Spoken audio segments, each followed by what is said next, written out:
This is now the backbone of the American economy.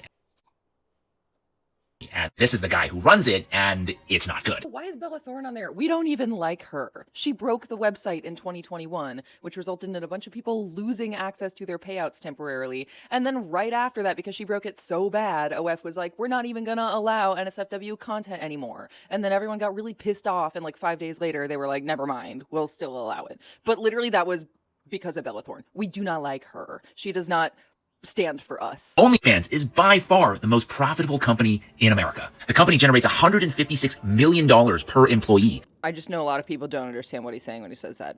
OF, the company, has like 50 employees. That's not how much money per creator. Creators are not employees. We are 1099 contractors.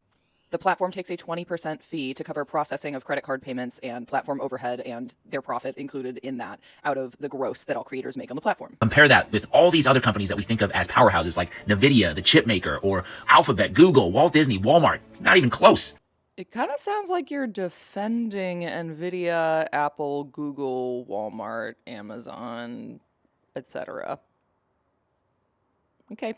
That's a choice. So just think about the implications. What happens to society when we have an economy built off of getting normal people to do and consume adult content? This statement assumes that every single person who does OF is doing specifically adult content. Now, that is true for a good amount, but it is not the only thing happening on that platform by far, as OF really loves to remind everyone with the way they market, because they market almost exclusively with like SFW creators. Because there are a good amount of those. There's also people who just do like stuff in bikinis and like lewds, which is patently not adult content. That is essentially like PG-13. A lot of the people who do that kind of stuff make way more money in like 1 month than I have ever made in my entire 13-year career. That stuff sells. The adult industry may not always have been worth multi-billions of dollars, but that's just like nothing in the economy was if you look back 40 years. It's always been very, very popular ever since it's been commercialized, however. And I genuinely believe the only reason it sounds crazy to some people that OF makes that much money is because a lot of y'all grew up and came of age and got access to adult content during a time when it was mostly being pirated or given away for free on aggregate tube sites. That was not always the case. There was a time in the all the way from like the 60s up until the late 2000s before like 2010 when if you wanted adult content you had to buy it, usually on a DVD or earlier than that a VHS or whatever. And guess how much people paid for DVDs back in the day? Like $80 a pop, easily. The truth is that even if OF didn't exist at all, people would still be watching just as much porn. They just wouldn't really be paying for it. And I'm guessing this guy would still, in that case, be making fear-mongering reels about the number of people who are consuming adult content and tying it into the male loneliness epidemic. Well, first we get mass loneliness, where men are dropping thousands of dollars on OnlyFans to just feel some kind of human connection with women. Would you rather that they watch stolen content that was potentially created non-consensually and or unethically and have zero relationship with the people who made it? On the other side, the girls are getting their soul sucked out of them. This particular creator says that she feels dead inside, doesn't feel any attraction to men anymore. Oh, congrats. You found one among the many thousands of us who have had overwhelmingly positive life-changing experiences due to making our own content. Okay, but seriously, nobody said this job was easy. And a lot of people like to assume that it is. And a lot of people get into this field of work assuming that it is. I'm not going to assume whatever the case is with that model. I haven't read the article. He cut out the thing that shows what news org it was posted by, but my guess would be like The Guardian, because they really hate on OF people all the time. You do have to protect your peace when you work in this field, because there is a tendency, and this is with all online creators, not just OF, for fans and followers to develop parasocial relationships. So even more so when you're doing spicy stuff, you really have to understand your boundaries and be capable of reinforcing those with fans so that you're not nurturing inappropriately parasocial relationships. A little bit with some realism thrown in there might be okay. It's different for every person.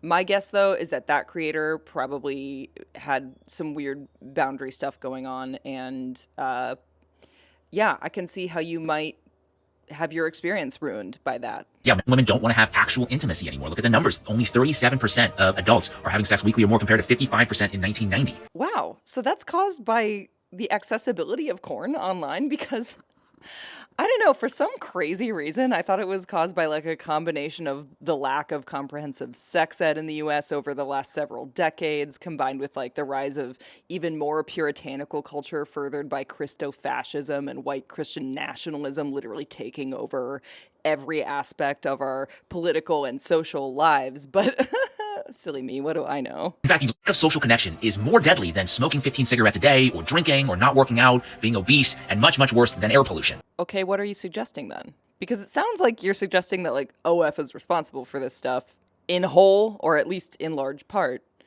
And that's a little confusing because like again, let me restate. If we were to ban OF, if that platform were to no longer exist, Corn would still exist. People would still watch just as much of it. They would just be not paying for it. You'd be ruining the incomes of thousands of people across the world who depend on that platform to make a living. And you would not be fixing the loneliness thing. You would not be fixing that. That has not been caused by Corn.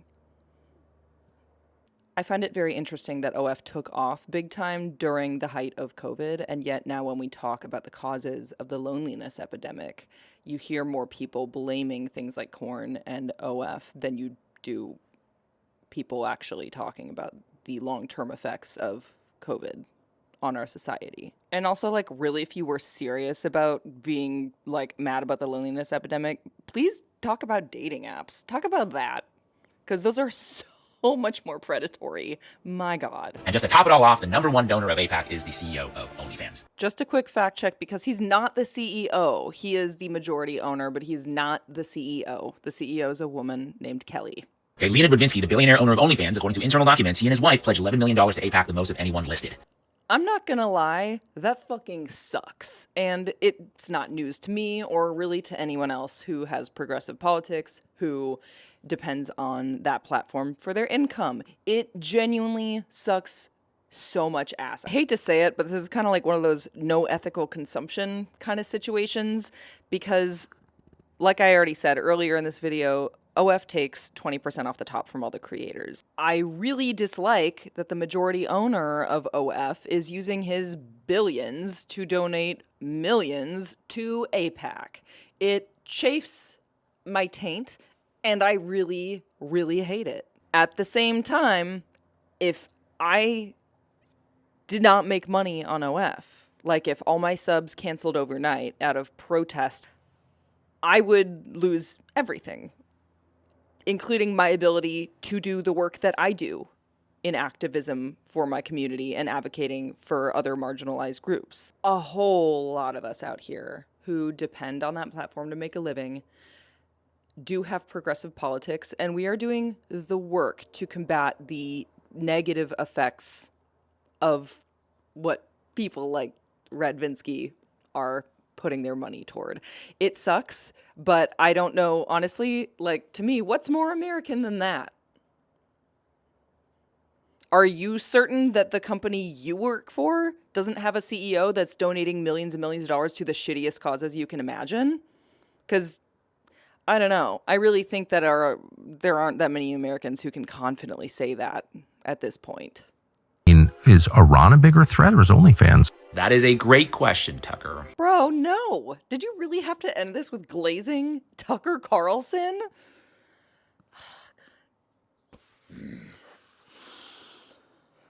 I gotta go blow off some steam. I guess I'm gonna go masturbate.